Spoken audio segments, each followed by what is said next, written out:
Yo, so how's it going, guys? Welcome back to another GTA 5 video. So as I'm sure you guys are probably aware, this month Rockstar Games are rolling out the brand new Heist event, which is offering you guys a ton of bonus money and exclusive rewards for completing different heists throughout the month. Now, I've already made a video fully going into the Heist event, so if you do want more information about the current Heist event, I will leave a link to that video down low in the description. However, if you guys are unaware, after this Heist event ends in December, we can expect to see Rockstar Games roll out a massive winter DLC. So that's exactly what we're going to be discussing in today's video, everything we know about the upcoming December DLC. So as always, if you guys do appreciate me keeping you up to date with all of the latest GTA 5 news, all I ask is you do return the favour by dropping a like down below, and if you guys are new around here, hit that subscribe button and turn notifications on, as I do post daily GTA 5 videos. With that being said,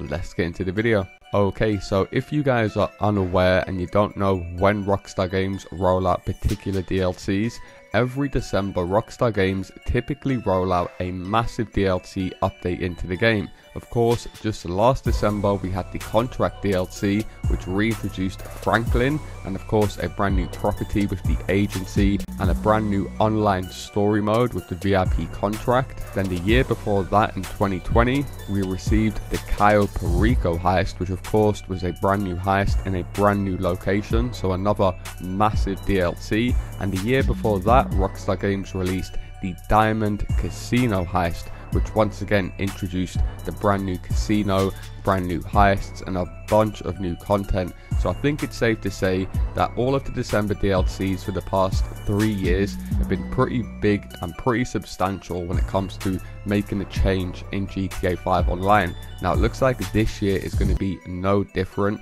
We can expect to see another massive DLC being rolled out on December 13th. So that is the date that you guys do want to keep note of. Now, of course, like I mentioned, 2 out of the last 3 December DLCs have been heist DLCs. So you had the Cayo Perico heist and the Diamond Casino heist. And I suppose with the other DLC, which technically isn't a heist, the Franklin DLC, where you play out a story mode, I think we can all agree that is pretty similar style play to playing out a heist. You have lots of cutscenes, playing different missions with one big final payout. Of course, Rockstar Games want to name it something different in the form of a story or a VIP contract, but if they would have called it the Dr. Dre heist, then I don't think too many people would have batted an eyelid. So I think it's safe to say that we will be receiving another story slash heist DLC. And of course, with them reintroducing Cayo Perico 2 years ago, which is a sunny location,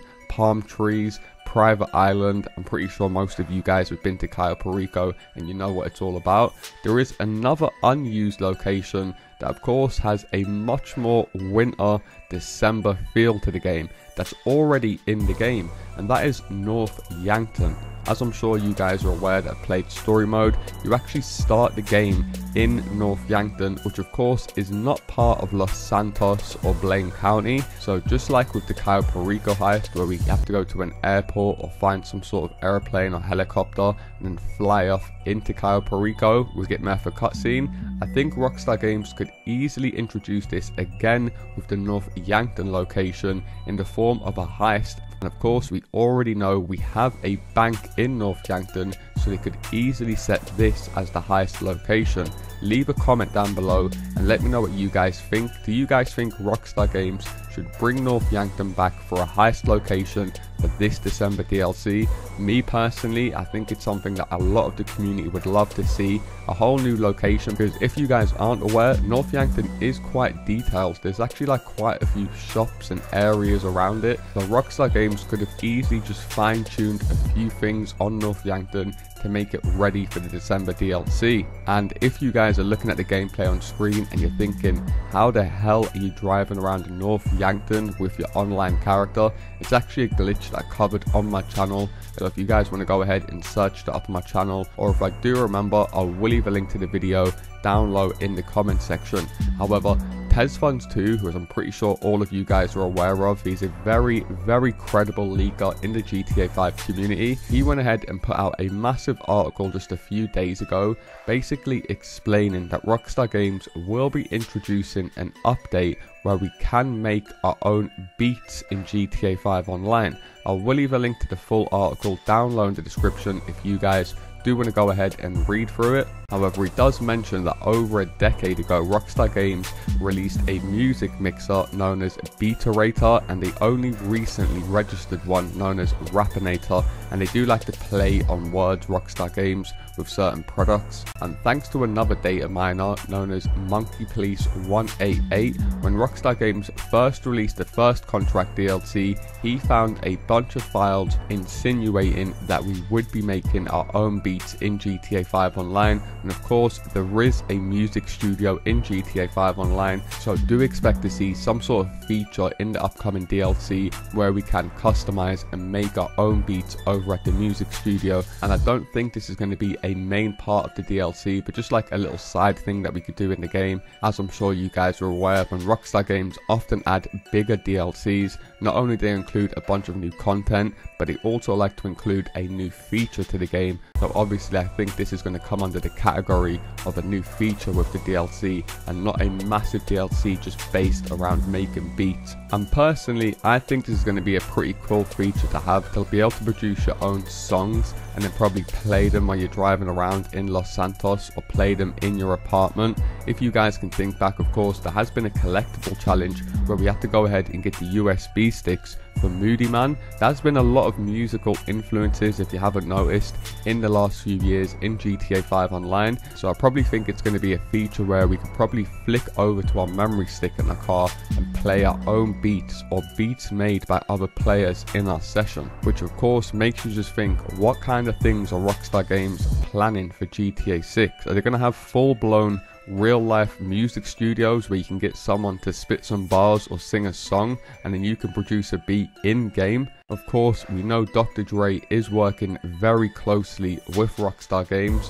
so it should be very interesting to see how this whole thing does play out in the future. Now, like I mentioned, Dr. Dre was added with last December's DLC. However, he wasn't the only familiar face that was introduced with that DLC. Of course, Franklin was reintroduced back into GTA 5 Online after, what, 9 years since we've seen him in the story mode. Now, it looks like this year Rockstar Games will also be reintroducing a famous face from story mode in the form of Michael DeSanta. And of course, Michael DeSanta is the only character from story mode not to make it into the online universe. We've had Trevor since day one with all of his contact missions, and of course we've had Franklin in the last DLC, as well as a bunch of other familiar faces like Lester and Martin Medroso. So of course it would make sense for Rockstar Games to finally reintroduce Michael into GTA 5 Online. And there has been tons of different leaks over the years